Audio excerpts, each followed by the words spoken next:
blink of an eye, I was falling from the sky. In the blur, you took my breath away. Viewers, I'm Alan Paulo Paladan and I'm your student teacher for this day. Our topic for today is all about multiplying a polynomial by lattice multiplication. I will give an example of lattice multiplication.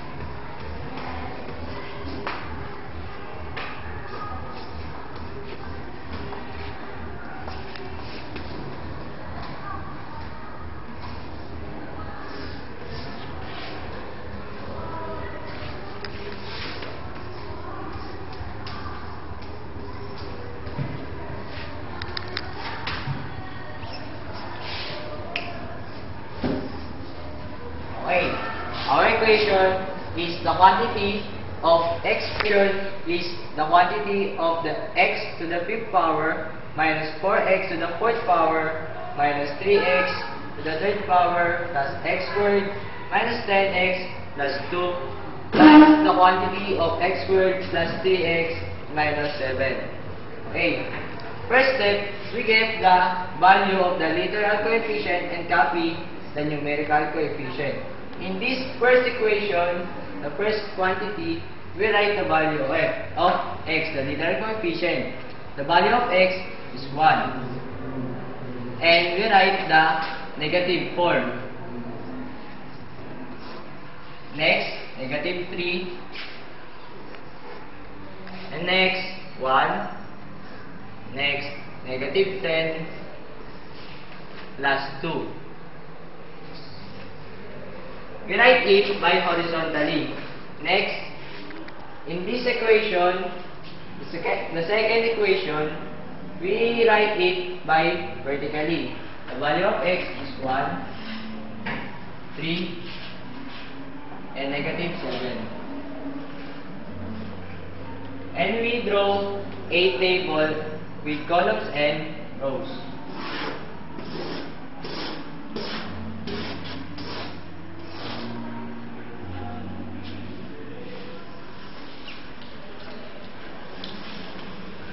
After that, we draw the table. We times the multiplier and the multiplicand. First, 1 times 1 equals to 1. Negative 4 times 1 is negative 4. Then negative 3 times 1 is negative 3. 1 times 1 is 1. Negative 10 times 1 equals to negative 10,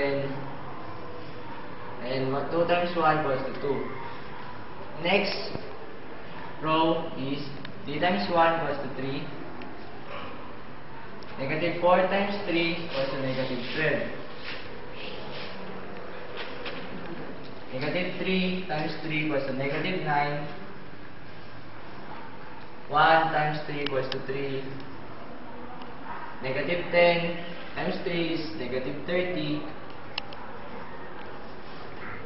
2 times 3 equals to 6. And the last row is 1 times negative 7 is negative 7. Negative 4 times negative 7 is positive 28. Negative 3 times negative 7 equals to positive 21. 1 times negative 7 equals to negative 7. Negative 10 times negative 7 is positive 70. Then 2 times negative 7 is equals to negative 18. After we complete the table of in lattice multiplication, second step, we copy the first literal coefficient, the x to the 5th power, then we times it by x to the second, x squared times 8. After that, we copy the literal coefficient, the letter x, and we plus the exponent. So 5 plus 2 equals to 7. In the table of lattice multiplication, we draw a diagonal in first box like this, and the value of that is x to the 7th power. The value of x to the 7th power is 1. Next, we draw the second diagonally. The next step is x to the 6, because first x to the 7th power, and also we write the x to the 6 because we need to write by decreasing this.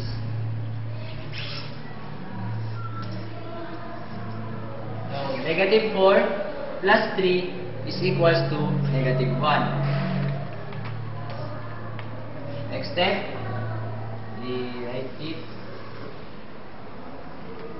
The literal coefficient is x to the 5th power.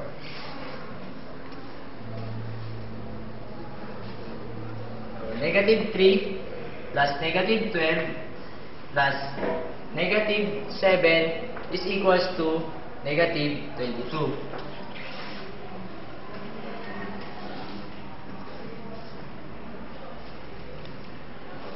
Okay, next. The literal coefficient of that is x to the 4th power. Now, 1 plus negative 9 plus 28 is equals to positive 20.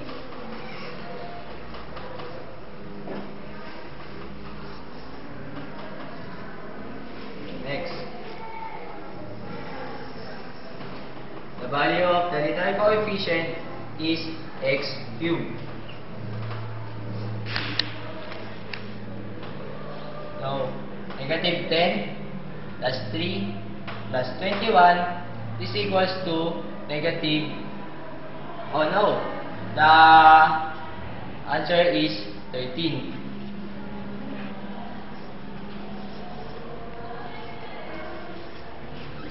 Next. X squared.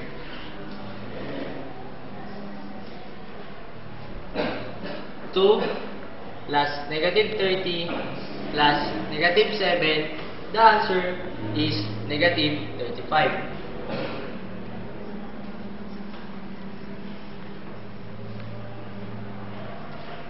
Next. It's also x.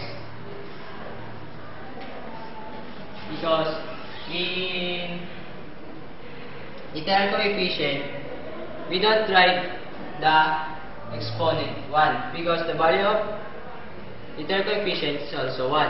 Yeah. So we don't write 1.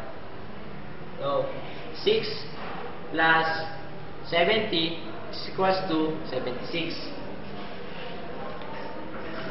After that, we also write the negative 14 below. So the answer in this equation is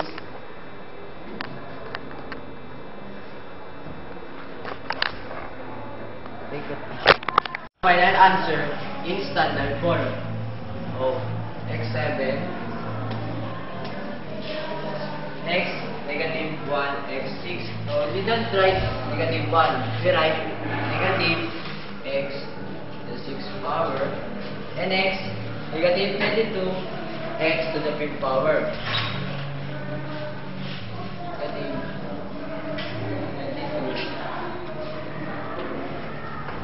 22. Next,